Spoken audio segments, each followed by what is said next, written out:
Hello viewers, if you're watching this channel for the first time, kindly subscribe to our YouTube channel. Also click the notification bell to get prompt news updates of our new posts and live streaming. Don't forget to follow us on Facebook, Twitter and Instagram at yorubakingdomtv.com. Thanks.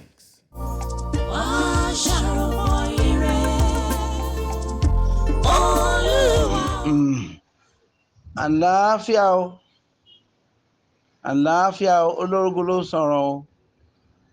Yorùbá bọ̀ wọ́n ní tí iná kò bá tán lórí ẹ̀jẹ̀ ò ní tán lórí èékánná.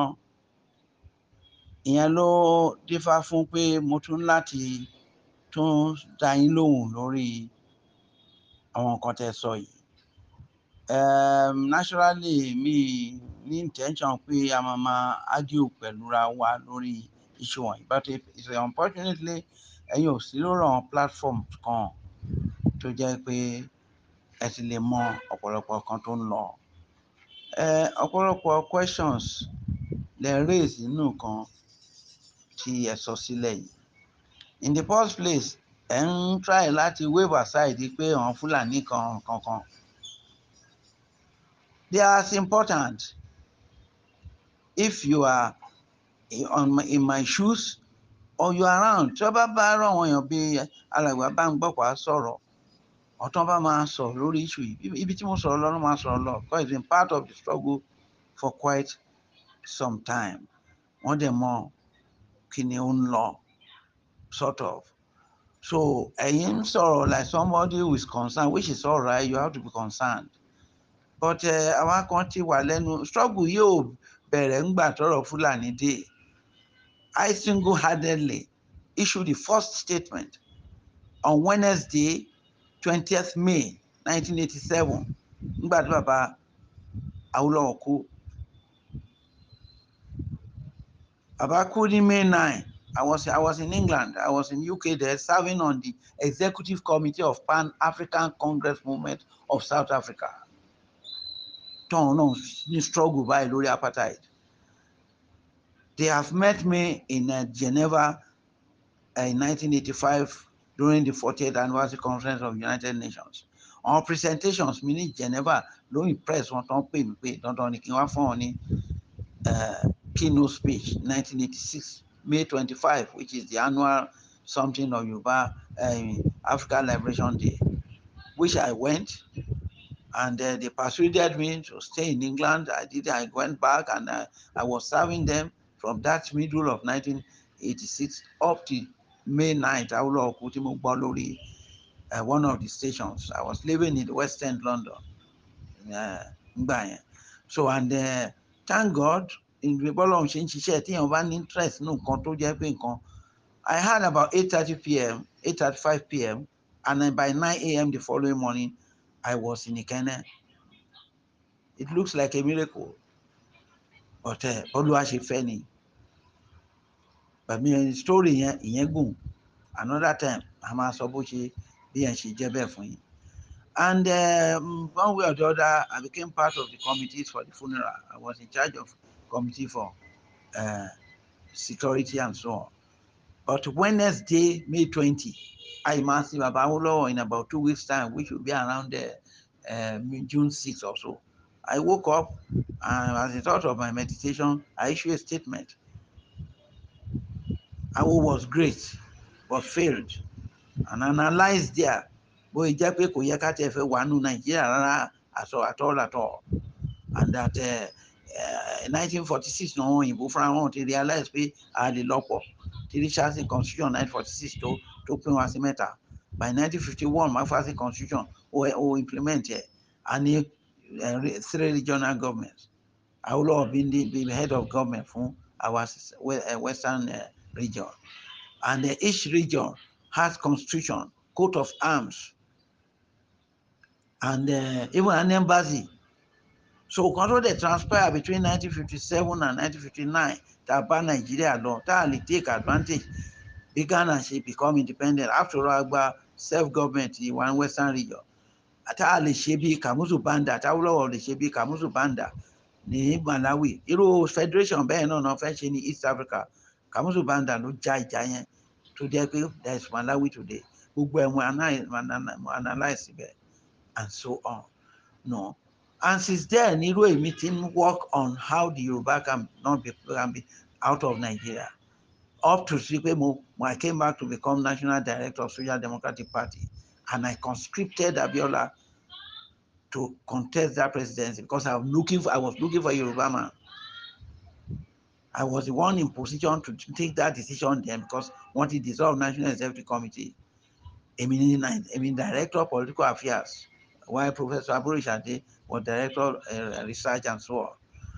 Ọmọ Abiola ni mo pè, Kọ́lá Abiola máa ń sọ tí máa sọ fún àwọn èèyàn pé kán gbé Kọ́lá sọ fún wọn pé wọ́n pe láti Social Democratic Party headquarters náà ti pé òun pé tí bàbá òun fẹ́ contest tóun sọ fún pé òun máa bá sọ wà labroad ó ń ṣe bí òun wà business meeting kankan tó dé tóun dẹ̀ bàbá òun sọ tóun lọ gba form èmi mo fún ní form. It was like conscripting Abiola to the extent that our kan pàápàá gbàwẹ̀ 40 days now at our headquarters just to Abiola that could emerge, and in the process how the Yoruba leaders come together in January 1994 nílé Baba Jasin, èmi àti Baba Jasin la mọ̀ ń pa ẹ̀, which we adopted Afenifere and so on in between Akideco. The discussion between me, Abiola, and Bola Tinubu ultimately leads the formation of NADECO in May 1994. And that 1994, as things were going on, circumstance compelled me that he formed the first militant group, Odua Liberation Front. Timon recruit our ex-servicemen and so on, and so on.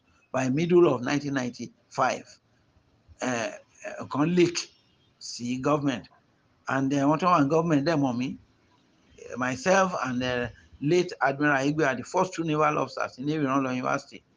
I'm the one who actually got that admission and kind of rolled Akigbe in, being my favorite friend, and so on. To let you know, Akigbe at that time, I think it was either chief of naval staff or chief of general staff. So if they get to know, okay, somebody like me, I belong to NADECO and so on, you know how dangerous it is. Our colleagues think, I told you one service, they want to get more. Mo then thrown láti sá lọ sí America for 3 years in US. Nígbà tí máa lọ, àwọn bàbá yẹn náà hó bàbá Ajásin wọ́n mọ̀ ń pa ẹ̀. Bàbá Ajásin fún mi assignment. While I was doing NADECO assignment in US, so mo ṣe dé then US ní NADECO ṣe bẹ̀rẹ̀, ẹni tó fẹ́ kàn answer fún wa ń bẹ̀ tẹ́lẹ̀ is not an activist. But because somebody like me have been part of Amnesty International, part of United Nations program and so on, when I got there, things changed.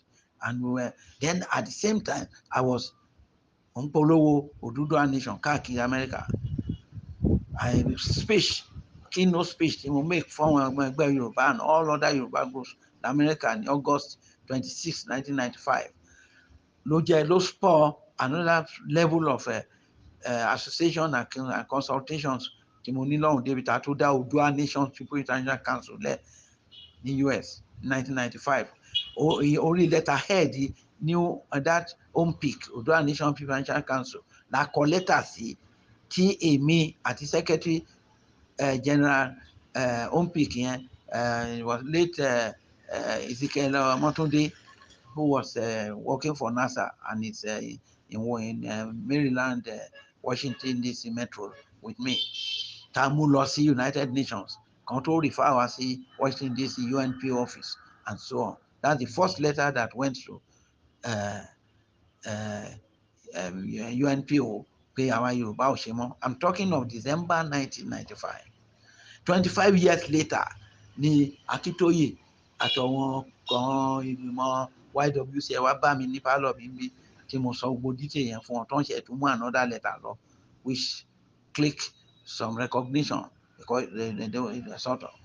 And by the time I return, for information, maybe wàá gbọ́ pé ọ̀nà NADECO ti train àwọn èèyàn Ghana as at middle of 1998 láti kọlu Abacha. And the head of training program yẹn ló ń bá yín sọ̀rọ̀ yìí. I was deployed from US after 3 years there in exile to Ghana for that operation. That was the last operation we did to compel United States to find a solution to the problem in Nigeria by eliminating the two principal actors and sort of. Well, those are stories I cannot go and be telling you here. Then when I ultimately came back to Nigeria in 1998, Ada Àpapọ̀ Ọmọ Oòduà Alẹ́. Meanwhile, there was OPC, which was transformation of what I left as a OLF. Then there was OLM, that sort of Ada Àpapọ̀ Ọmọ Oòduà Alẹ́. We went to get recognition of Ọọ̀ni of Ife Olúbùchi too, and Aláàfin and so on. And we have been working on underground and so on. Gbogbo àwọn tó náà àwọn kan ti kú sẹ́nu ẹ̀. Late Comrade Olaoni, who was our first leader as Àpapọ̀ Ọmọ Oòduà, had died. Baba Mojola had died. Dr. Fashegun had died. Professor Segun Banjo, àbúrò late Colonel Victor Banjo, tí Abacha tí Ojukwu tó wasted during the war, was also a part of it. They have all gone, and many people have gone. It's sort of mo fi jẹ́ kẹ́ mọ̀ how long the struggle ti ń bọ̀. And until around 2017, táwọn Afẹ́nifẹ́re táwọn fẹ́ push fún restructuring, tó jẹ́ Professor Akintoye ni wọ́n invite kó wá give the keynote speech nìbàdàn. I was at that particular time in a specialist hospital ní Abuja, because that was spinal cord injury tí mo ní 2003. Between 2001 and 2003, àwa kan ti ṣe Yorùbá draft constitution tí mo lọ present lórí television ní OGTV, torí pé ó go up to wọ́n lè rí up to Kogi and kini. That was September 23rd 2003, tí mo padà bọ̀ sí Ṣàgámù, tí mo ní accident tí mo fi ní spinal cord patient injury tí mo run up to today. By 2001, we held a pan Yoruba World Congress tó jẹ́ pé we have representatives from Nigeria, Benin, Togo, Ghana, the whole of West Africa countries, UK, USA, Jamaica, Cuba, Brazil, Peru, and all the Latin American countries, some Yoruba and other places. The Ibadan Cultural Center, that was 1st of November 2001. It was there I moved motion for the adoption of Yoruba National Anthem. Yoruba National Anthem tá à ń kọ yẹn wọn Afẹ́nifẹ́re náà ti ní láti gba Awólọ́wọ̀. I moved motion that we transform it to Yoruba National Anthem. Then Yoruba National Flag táwọn committee kan produce nígbà yẹn, and also Yoruba National Day. I, Olórógun Adébánjọ, moved the motions. Yẹn sort of. So iṣẹ́ ti ń pọ̀ around 2017 yẹn, Akintoye ló ṣe keynote speaker wọn ní Ìbàdàn, tí mo látòrí bed mo ti rán àwọn èèyàn kan lọ protest níbẹ̀ pé restructuring was too late. To 2018 lèmi àṣẹ get Akintoye as part of us in the struggle tá a dá Ìwà-Rẹ̀fà from Ìwà-Rẹ̀fà to Ọ̀nàlà. Ìgbà tá a wà lọ́nàlà yẹn ni wàhálà pé leader Yorùbá and so on, WC kò já katakata tó dẹ̀ wọ̀.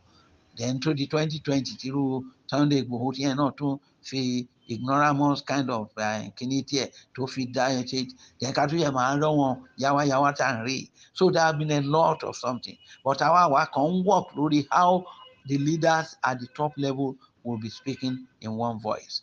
Ìyẹn ló lead sí YSDM tẹ́ máa ti gbọ́ ń pa ẹ̀. YSDM was formed about 1.5 years ago, and unfortunately, because of certain attitude Akintoye, some of the leaders, àwọn tó ń tẹ surround them nígbà tó ń ṣe, àwọn náà bínú kúrò. At a point in time, èmi náà kúrò ń bẹ́ àsán. Mo ìbá Akintoye sọ̀rọ̀ láàárọ̀ yìí, bàbá Adébánjọ máa sọ̀rọ̀ láàárọ̀ yìí. So àwa kan, I don't say people should not make contributions like you are making, appreciate, but just know that it's go far from what you are talking about. A lot of efforts in the past 2 weeks now. Àwọn ọmọ kan la line up in our borders tí ò jẹ́ kọ́ àwọn Iswa kan ti wọlé Yorùbá, and so many things are going sort of. So that is the situation. I just want to know that as you are concerned and making your suggestions and so on, know that a lot of things are happening, and wọ́n ti dá many things rú náà. But ọ̀rọ̀ pé ìlú kan fẹ́ kúrò nílùú lára ìlú kankan, àtàrí Àjànàkú ni, kì í ṣe ẹrù ọmọdé, and it's a long haul. Mo sọ fún ẹ since 1987. It's not an easy thing. It's not just like ìbáṣe gba independence lọ́wọ́ Britain. Ìta tí ẹgbà ń papọ̀ àwọn olówó aṣọ story ṣíṣí tó jẹ́ pé kó so débẹ̀. So bó ṣe rí nìyẹn, it's not as easy as you are seem to be taking it, but the struggle continues. A máa ṣàlàyé fúnra wa náà ni. And mo ti fún ẹ ní idea of a rundown of how long we have been going, and I hope with that you have some level of understanding of what it takes. Well, èyí tí mo lè sọ mẹ́wàá ẹ̀ nìyẹn. Òdúdúwà gbé wa o, olórógun àti Ṣàgámù. àwa yóò sì kọjá Ire lọ o. kìnìún ẹgbọrọ kìnìún ìjọ ńlá yóò fẹ́ sí wa tẹ̀mọ́lẹ̀ tó gbólóhà ní ìfẹ́rẹ̀ sí wa nítorí lọ́ọ́ ṣe gbà wọ́n lọ́wọ́ àgọ́ alẹ́ pé olúwa ọ̀bọ̀ ọ̀la fún wa ẹ̀mí gígùn lọ́la fi tẹ̀ wá lé ọ.